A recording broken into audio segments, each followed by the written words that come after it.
You know, first off, I want to, I have the most amazing agent ever, Lisa Lesney.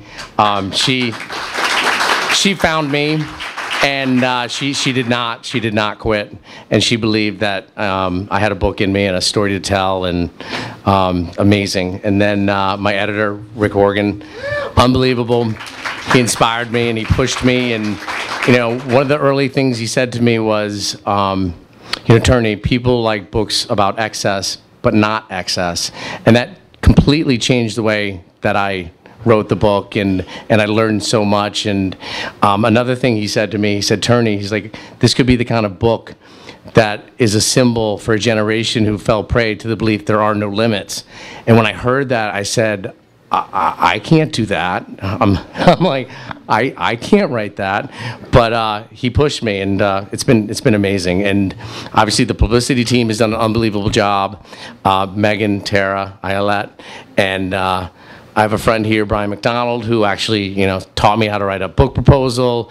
Another woman, Julie Flanders, who actually inspired me to start writing. And it's been so amazing. And I'll get to the reading soon, but this is the first thing that I've done probably in 40 years where I wasn't concerned of what people thought of me. And I don't mean that sort of in an arrogant way, but I spent 40 years of my life trying to hide my character defects, trying to hide my insecurities, and I wanted everyone to like me. And I still want everyone to like me, but it's a little different today because I want you to like me for me. I don't want you to like me because I convince you to like me. I'm going to get you real caught up to where I am going to read from, but basically I grew up in a small town in Maine. A couple people drove from Maine. Unbelievable. I grew up in a house that was heated by a wood stove. I mean, it wasn't quite Little House on the Prairie, but you know, it was close. So I showed up to in the city in 1994, accidentally got a job on Wall Street. I did not know a thing, and I ended up in the sales assistant program, and I was a floater, so that meant it was a little better than being a temp, but I would go to a different desk every day until someone actually wanted me to work for them, and it actually was a very long process. Okay. My days, weeks, then months as a floater become one of those montages in a romantic comedies. The one where you see the protagonist go on bad date after bad date. There's a crazy broker who randomly shouts profanities at nobody. The team of brokers who want a hot chick as their assistant, not a dude. The Latin American brokers whose clients don't speak English. The female broker who hates me and anyone with a penis. The broker who is getting a divorce and cries all day. He wants me to go to dinner with him after work to talk about his ex-wife. The broker who doesn't talk to me and whispers things into the phone because he thinks I might be a Russian spy stealing secrets. The broker I'd love to work for, but who already has 2 assistants. All I want to do is find a team, but as the days go by, it seems like I never will. My work life would be easier to deal with if the rest of my life was manageable, but it's not. New York City is an even bigger mystery to me. Like West Broadway isn't the part of Broadway that goes west. There's nothing express about the subway that takes you to the Bronx. Mysteriously, cab drivers and food delivery guys never have change when all I have is a 20. The guys without legs outside of my subway stop, who I gave money to, must have used the money to buy a pair because he plays basketball down the street. The umbrellas that sell for $2 when the sun's shining go for 10 when it's raining. Nursery schools can be prestigious. You're supposed to say Happy Holidays, not Merry Christmas. Doormen don't appreciate candy canes for their year-end tip. Channel 35 has some very interesting late-night programming. Girls in the meatpacking district who ask me if I want a date might not be girls. Bus drivers don't care if you're on the wrong bus. Bars stay open till 4 a.m. 23rd Street is not downtown. It takes some time, but by December of 1994, things finally start to break my way. First, Stephanie calls me into the conference room. I'm not in trouble, but I still have anxiety. Everybody has anxiety around bonus time. Whether you're in a white shoe firm or a here today, gone tomorrow mutual fund, the same scenes are played countless times on the street. Your name is called, and everybody in the office watches as you march to hear your fate. The walk is like a cross between a bride heading down the aisle and an overmatched challenger heading into the ring. Expectation and fear course through your bloodstream. In an otherwise empty conference room, your boss or bosses sit stone-faced. They've worn their best bonus day outfits, ones that are always somber and conservative. Though it's Christmas time, I mean holiday time, they pretend there's nothing festive in what's about to happen. Stephanie tells me the firm is giving me $2,000 bonus and then asks if I'm happy. I try to smile, but all of a sudden it's hard for me to catch my breath. The emotion of the moment hits me all at once. $2,000 is a big deal. I wag my head back and forth, trying to get the word thanks out. It must look to her like I'm shrugging her off, because she says, how about 3, so quickly that it takes the rest of the air out of my lungs. In looking back, I've often thought I might have gotten 10 if I choked to death. Later the same day, I'm in the mailroom with all of the other floaters. When we start comparing bonuses, which I later find out is a no-no, I realize I'm the only one who got the extra $1,000. From now on, I'll shrug at every bonus I'm offered. So, basically, thank you. So, I jumped over this part, but I worked for a hedge fund called the Galleon Group, which has been in the newspapers and on the media a lot lately. And that's sort of where I made a shift, and I started making choices. You know, money and power and greed actually became more important than the things my father instilled in me. You know, honor and integrity and courage, and that's where I sort of start to see a shift as I reflect back. And I think I started to become, you know, sort of the stereotypical Wall Street guy that America loves to hate. And I would have argued with you, you know, to the death that I wasn't that guy. But as I wrote it down in the paper, maybe I was. So right after I left Galleon, I was asked to speak to a Goldman Sachs MBA program, and I'm going to read the quick chapter. Maybe it's the suit or the confidence I gained wearing it, but my meeting with Goldman Sachs goes so well, they asked me to speak to their new class of summer associates. When the day comes, I stand in the bar area of Bottino, an eclectic Tuscan Italian restaurant trying to be swanky. It's just up the street from Red Rock West. I peek into the private dining room to assess my audience. Gathered around the tables are 30 or so MBA students. There isn't a more sought-after internship than the one at Goldman Sachs. Every big business school in the country, from Harvard to Stanford to Duke to Wharton, is represented. I run back to the bar and order 2 shots of tequila. I want to steady my nerves. I didn't think to prepare anything to say. Just keep it clean, says the guy from Goldman who asked me to speak. You know how the Ivy Leaguers are. I look out into the small sea of blue shirts and red ties. With a few professional females mixed in, I hold the microphone. 30 sets of expectant eyes look back. I clear my throat. Just then, the tequila hits my cerebral cortex, setting off an explosion of warmth that spreads throughout my entire body. I don't even know why I was nervous. I bring them through my early days at Morgan Stanley, then my time at Galleon. I pepper my talk with hedge fund jargon and insider statistics. I keep my manner folksy. It's like anything else, I say to my rapt audience.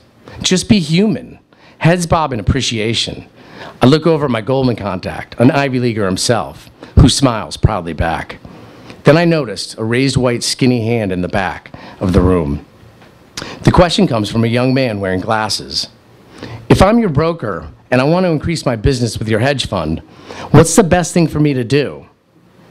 Well, I say, you can start by taking me to Vegas. So that didn't go over very well with Goldman Sachs.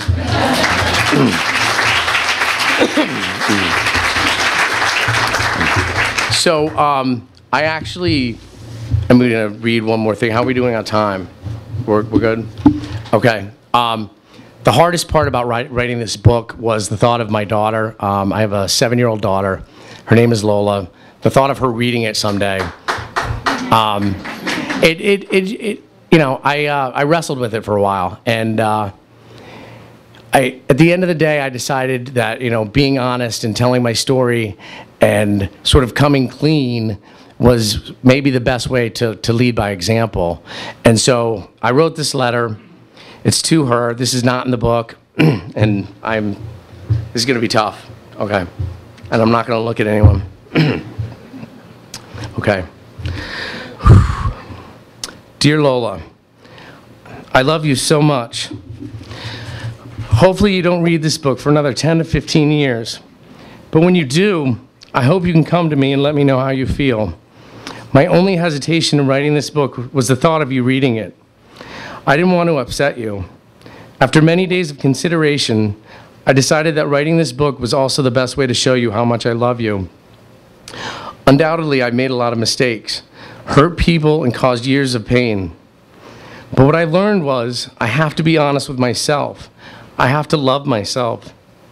If I don't do that, then I can't be the type of father, friend, and son I want to be. Maybe, just maybe, I can lead by example. This was my story, and I'm trying to be a better man. When you were first born, I thought you were an angel sent from above. I thought you were here to save me. I thought you could lead me out of my darkness. But I was wrong. You weren't here to save me. You were here to teach me. You loved me when I couldn't love myself. You're an angel sent from above. I just didn't know what kind. I love when the right song comes on. You stand up with the brightest smile. You hold your hands out to mine. I grab them, we spin around and laugh. Or when we sit quietly on the couch, we make sure a foot or a hand has contact with the other.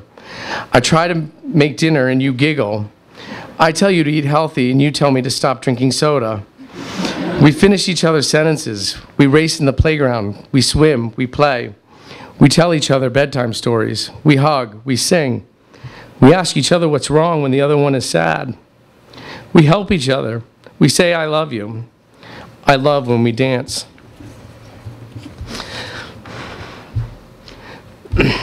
There are times I wish I could wave a magic wand and protect you from all harm. But I realize I would be depriving you of the greatest gift, learning from what life teaches us. It pains me to see you skin your knee, or when you tell someone was mean to you in school. I want you to be safe, but I also want you to experience life. I learned my greatest lessons from my most painful experiences. I'm here for you forever and always, but I also need to learn when to let go. Together, I know we'll figure it out. When you were 4, we went to the town of Huntington together to get some ice cream. It was a hot night in the middle of summer. We just ate dinner, picked up a few movies to watch, and decided to treat ourselves to some chocolate and strawberry dessert. As we sat at our table, you could sense something was wrong. I wasn't smiling. I had a worried look on my face. You said, Dada, what's wrong? I tried to dismiss it. I tried to change the subject, but you persisted.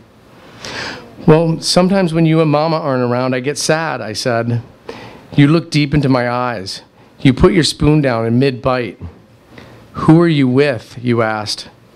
I wasn't sure what you meant. What? Who are you with right now? You. Then you slightly shook your head yes and smiled with infinite wisdom. At that moment, you taught me the real meaning of gratitude. I was with you, and I should enjoy every single moment. Every night before I go to bed, I close my eyes and say, thank you for another day of sobriety. And thank you for the wonderful spirit that is my daughter. I love you, Dada.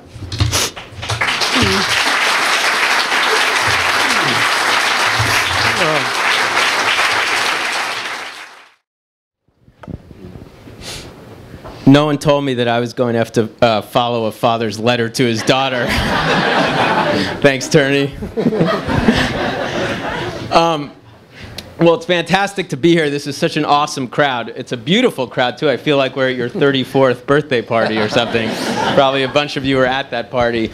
But this is really exciting. I had written the story in today's Times about Turney, and just to give you a little backstory, I had talked with Lisa, Turney's agent, about locking up an exclusive with Turney when I heard about the book and having the Times be the first person to write about him.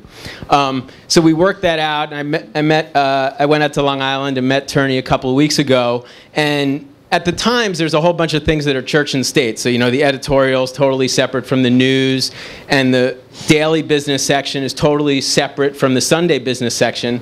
I had no idea that there was going to be a book review of Turney's book in yesterday's New York Times. And if any of you saw it, Brian Burrow, who's one of the great business writers, wrote Barbarians at the Gate, gave the buy-side a rave review in Sunday's business section. Now, here I am, my story is practically done, and on Saturday afternoon this review gets posted, and I'm sort of happy and sad. I'm happy that it gets this great review, but I'm reading the review and it has all this stuff in it that I had in my story. This, about how there was like a Bud Fox Wall Street element to it, and I had mentioned Bright Lights Big City, and I sort of had to rip up my story a little bit on Saturday night and change it so it didn't seem duplicative from Brian Burrow's review. But I just want to reiterate how incredible it is that Brian Burrow, who is sort of a legend in my business, had such great things to say about the buy-side. He compared it to Liar's Poker, which is probably the seminal book in Wall Street literature, at least one of them. And heck, I feel like Andrew Sorkin should be here interviewing you, not Peter Lattman, like the JV team. So I wanted to, there was a great reaction to the story today, and I wanted to have a little fun. The majority of people were interested not so much in the article, though, as in the photograph. So there was a string of emails that I got. Is that guy wearing a hoodie under a leisure suit? Really nice story, and I'm wondering about the suit/hoodie too. My only question, what is he wearing? A powder blue suit over a black hoodie? Now, I wasn't there when the photographer came and took the pictures, but what was up with that? I stand by it. I dressed myself that day. The other predominant comment that I got about the article was my use of the word Bildungsroman, or I don't even know if I'm pronouncing that right. But my 10th grade English teacher taught me that word, and what it means is, I think he taught it when teaching Huckleberry Finn, or maybe even Catcher in the Rye. What it means is it's a coming-of-age story. And I thought, when reading the buy-side, that that's what really grabbed me about it. It was sort of a classic coming-of-age tale. And I want to know, when you wrote the book, is that sort of what you had in mind, of this naive kid from Maine coming down to Wall Street and being seduced by its excesses and those of New York, right, etc.? I would say no, actually. My only intention when writing the book was to tell a pure, honest story. And I sort of felt like I let the story tell itself. And I know that sounds very cliche, but I sort of trusted my instincts, and I said, let's just tell the most honest story we can. And after I had a first draft done, that's when people started calling it sort of raw, coming of age, and so it just sort of happened. I think had I set out to do that, it wouldn't have happened. And for me, of course, I've spent the better part of the last 2 or 3 years writing about the insider trading scandals. I covered the trial of your former boss, Rajaratnam. I'm now writing a lot about SAC Capital. So I was obviously very interested in the parts of the book that touched on the culture of insider trading and the culture of these places where so many convictions have occurred. Talk a little bit about being on the ground at Galleon. This is before the investigation took place, but it seems like from the book you obviously witnessed a lot of the same things that, that went on later. Yeah, my time there, Galleon was about 700 million when I showed up, and by the time I left it was 5 billion. So I sort of witnessed, this insane growth period. And I've said this before, but 10 years ago, 15 years ago, names like Milken and Boesky were dinosaurs, and the consequence of insider trading didn't really exist, at least in our mind. And so, especially at Galleon, people were willing to do whatever they could to get an edge, because it was either get an edge or find the door. I mean, it wasn't that cutthroat, but if you didn't perform, it was time to go home.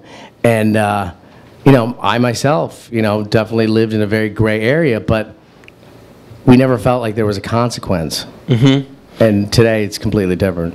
Right. So would you say, just moving ahead to today, one of the reasons why the government brings these cases is for their deterrent effect, and yes, there's specific deterrence. There's putting the guy away in jail, but there's general deterrence, which is cleaning up Wall Street and making sure that violating the securities laws doesn't happen. So, from either your contacts on Wall Street now, or just your observation about the business, do you sense that it has been cleaned up? Yeah, it's definitely heading that direction. It's not worth it. And if you're a 29-year-old kid working at a hedge fund, and your boss is making $50 million a year, lives up in Greenwich, sends you some trades that maybe seem a little sketchy, it's not worth it. It's not worth 300 grand or 500 grand.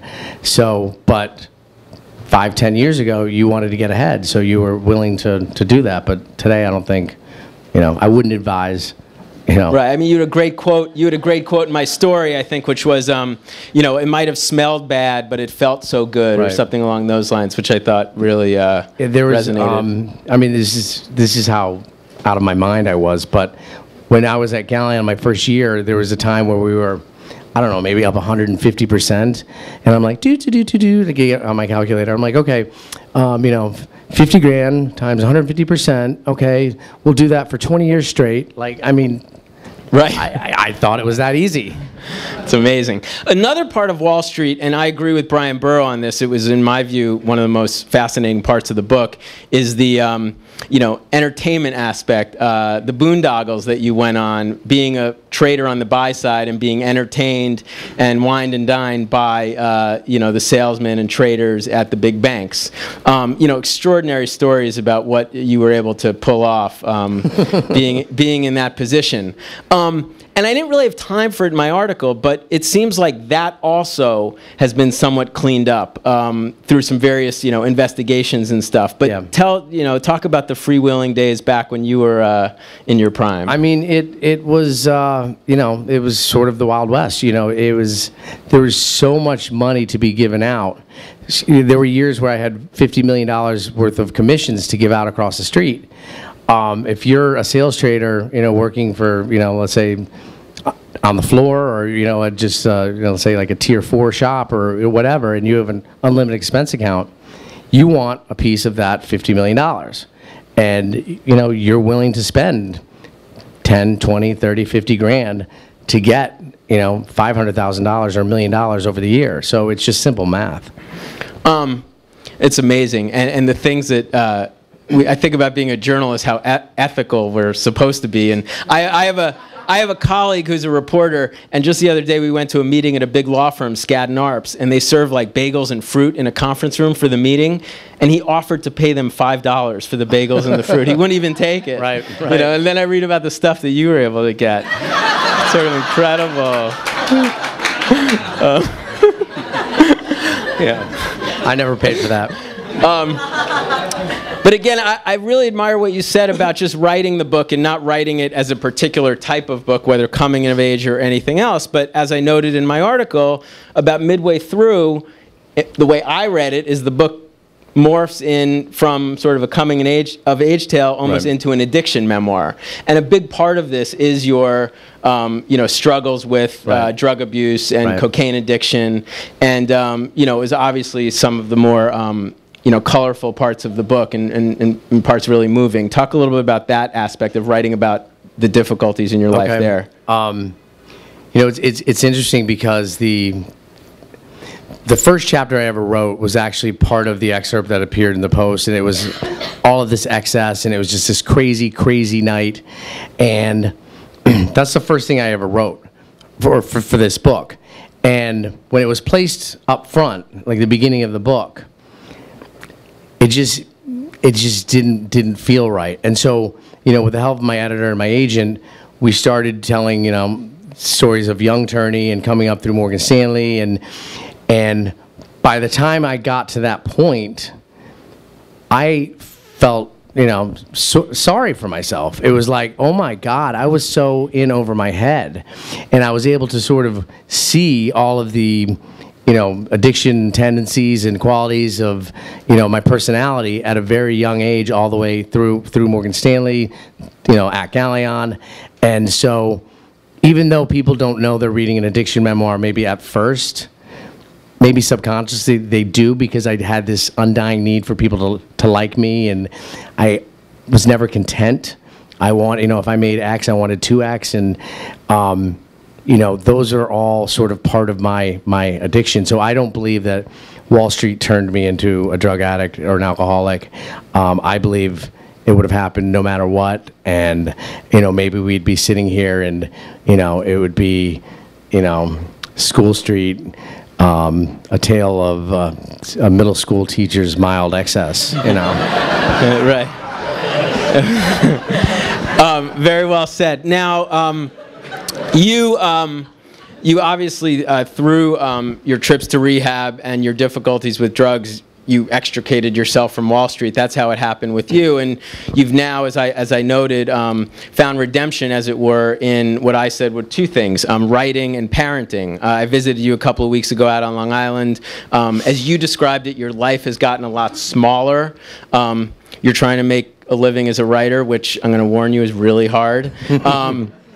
But, talk about your life now, because it couldn't be more diametrically opposite than the life you were living, 10 years ago. No, it's been amazing. And, I don't want to get too, hokey and spiritual, but shortly after, so I've been sober 3.5 years, and shortly after I got my book deal with Crown and Random House, and I was at my apartment in Queens, and I'm writing, and I'm like, why aren't I happy? I'm like, I just got this crazy deal. I have a book deal. My life is changing. Why aren't I happy? And I realized at that moment that I've been chasing happiness all of these years, and I just wanted to be happy. And I could hear myself saying it all the time, oh, I just want to be happy. I just want to be happy. And I made this shift, and I decided that serenity, for me, was more important than happiness. And from that day, ironically, I've never been happier. I really don't have much money in the bank. I see my daughter almost every day. I have a phenomenal relationship with Lola's mother. She came tonight to support me, and it's like we're co-parenting, and I get to write every day. It's like, how do you beat that? That's really nice. I think we have time for about 3 or 4 questions. I'd love to open it up to the audience. Sure, the guy right there, yeah. Before I get to my question, I just wanted to mention I'm producing a documentary film on insider trading for PBS Frontline. I'd like to speak before this is over. Sweet. How much of Galleon's success would you say was due to insider trading? I'll just repeat the question. It was how much of Galleon's success, percentage-wise, was due to insider trading? For me, it would be impossible to predict. We're talking about 1999 to 2001. The markets were insane. It was in the middle of the dot-com. But, I don't know. I would be guessing. Raj was phenomenal. He was probably one of the best, and he didn't need to cheat. But like many of us, we weren't content, and we wanted more. So I'm sorry, I can't give you a number. And I would agree, there's no way to quantify that. But one thing I would add, the moment in the Raj Rajaratnam trial that crystallized the whole thing for me was this testimony by one of his guys named Adam Smith, who had pleaded guilty and was a star witness for the government. Harvard College, Harvard Business School, incredibly bright guy, one of the hardest working guys at Galleon, supposedly. And he testified, and they asked him, why did you do what you did? And he said, at Galleon, we did all of our homework. We worked really hard. We did all of our homework, but we also occasionally cheated on the test. And that, to me, is exactly it. Having sat through that 12-week trial, that's what the business model was. Is they were incredibly talented. Right. But can I just add one more point? Yeah. Insider trading probably would be 1/5 of your investment decision. So you would do all of your homework, and obviously if you thought or knew something was going to happen, you would factor that into. But yeah, so. Over there? Was there anyone you were afraid to write about? Was there anyone who you were afraid to write about? You know, maybe I should have been, but no. I was actually out to dinner about a month ago, and a friend that I went to college with a long time ago, I hadn't seen in years, she said to me, she's like, so, are you nervous for your safety? I'm like, no. Should I be? So, I mean, no, I told the truth. I'm the biggest villain in the book. And, you know, I guess telling the truth allows me to be a little more comfortable with it. Anyone complained about their portrayal in the book, and you should tell the truth? Has anyone complained about their portrayal in the book? You know, no, not really. It's funny because it's been this whole sort of spectrum. Early on, people would say, "Oh, I can't wait. You know, are you gonna tell this story? You know, are you gonna write this about me? Blah blah blah blah blah." And as I started to get a little more, not success, but a little more interest in the book, I got the book deal, and we started getting closer and closer. You know, people are like, I don't want to be in the book. And you know, so, but no, thus far, no one's come after me. In the back. Sorry, I'll follow up with something everyone here is thinking better than lower. Follow up to Mr. Wallace's question. How's the reaction been to my fellow sell-side compatriots that you've spoken to about their overall portrayal in the book? Your portrayal of the sell side in the book, how have your sell side contacts reacted to that? Right. It's been mixed, but most of the people that I am in contact with today are people that support me and, you know, want to see me do well. And you know, maybe the sell side thinks I took a shot at them, but I feel like I was telling the truth. I took. You know, nobody put a gun to my head and said, "Hey, snort this, get on this jet, and talk to this girl." Like that didn't happen. So, you know, I played a big part in it. I actually have a question. So you refer to the fact that you think things are getting better, and I have sort of these various things in my head which have to do with the fact that, you know, from the Justice Department's point of view, there's the too big to fail model.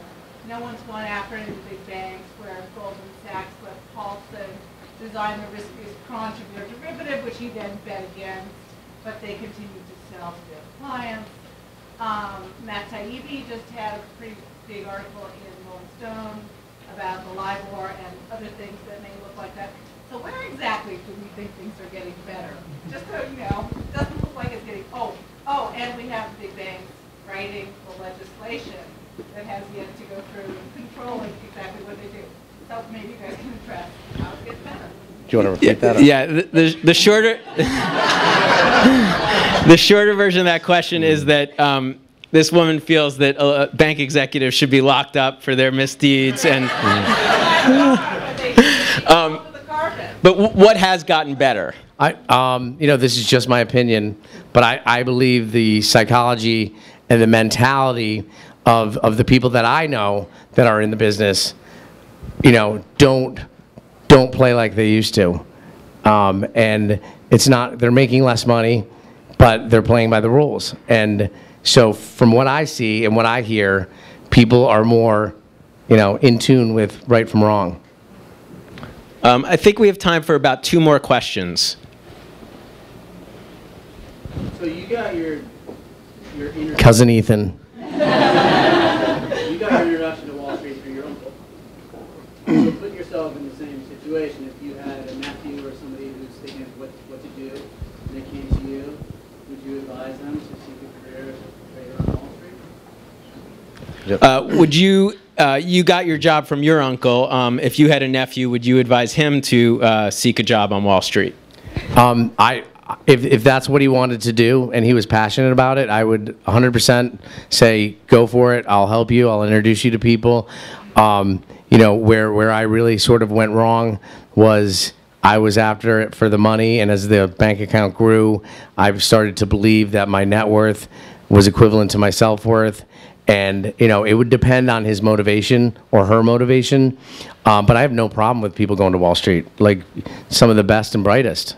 So if that's where they felt like they belonged, you know, part of my story, I think, is, you know, just not only coming of age, but, you know, just being lost, and being lost for the wrong reasons. Working on another book, movie, what's next? What's next? I am working on a novel, which my editor and agent are skeptical. It is a fiction piece, but I'm almost done. I've got another project with some Wall Street elements to it. So I'm just going to keep writing. I feel like the well's not empty, and I love being creative. I love storytelling. So I'm gonna keep going until someone tells me to stop.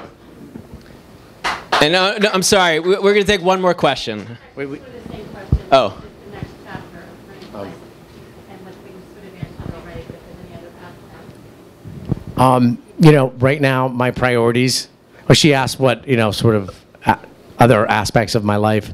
And right now, my priorities are, and this is every day, number one, stay sober. Number two, be the best father, son, and friend that I can be. And, you know, today it's actually, you know, number three is promote the buy side. But, you know, I just want to be a better man. And I think writing helps me. Well, that was fantastic. Thank you so much, Turney.